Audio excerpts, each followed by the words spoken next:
September is Suicide Prevention Awareness Month, and there are some really sobering statistics. According to the CDC, in 2022, nearly 50,000 people in the U.S. died by suicide.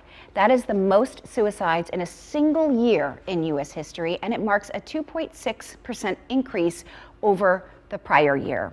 Here now to discuss the challenges and the resources available to Mainers, we have Dr. Marc Kaplan, Sweetser's medical director. Dr. Kaplan, thank you so much for being here for us. Thank you so much for having me. So I guess we begin with this question. How do you identify when someone is really struggling, and then what do you do? Well, I'm going to give you a personal story to kind of set the stage for this.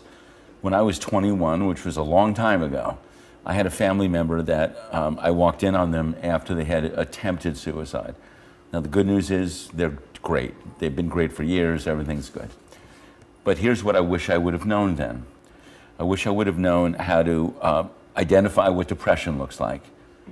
And more importantly, I wish I had known that it's okay to ask somebody if they're suicidal. You're not going to put ideas in their head.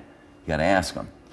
So what does depression look like? It's when you have a loved one, a friend, a colleague, anybody who stops functioning normally.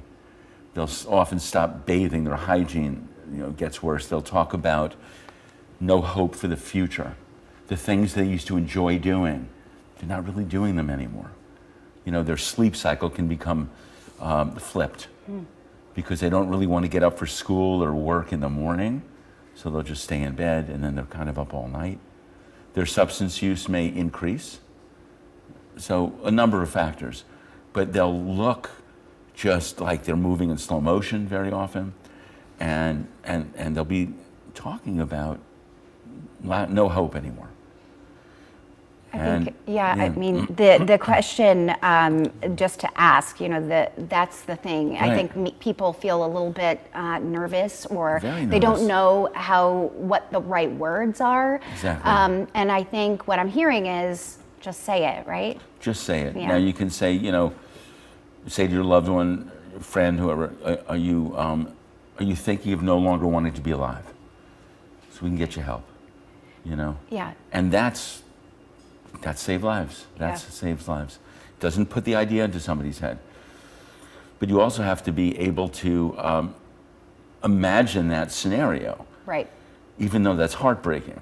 Yeah. To be able to ask the question. Unfortunately, we don't have too much time, but we have on the screen some of the resources that are available. Quickly before we say goodbye, can you just tell us what should people do if they want to reach out for help?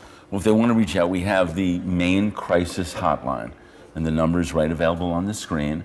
That's critical, because once you've asked that question, if your loved one says yes or maybe, you got to call somebody. Right. So a crisis, and Sweetser has mobile crisis teams that can actually come to somebody's house and evaluate the individual with the support of the family member. All right, Dr. Marc Kaplan from Sweetser, thank you so much for joining us. Such an important topic. Thank you so much happy to have you on the show. me. Yeah, appreciate it.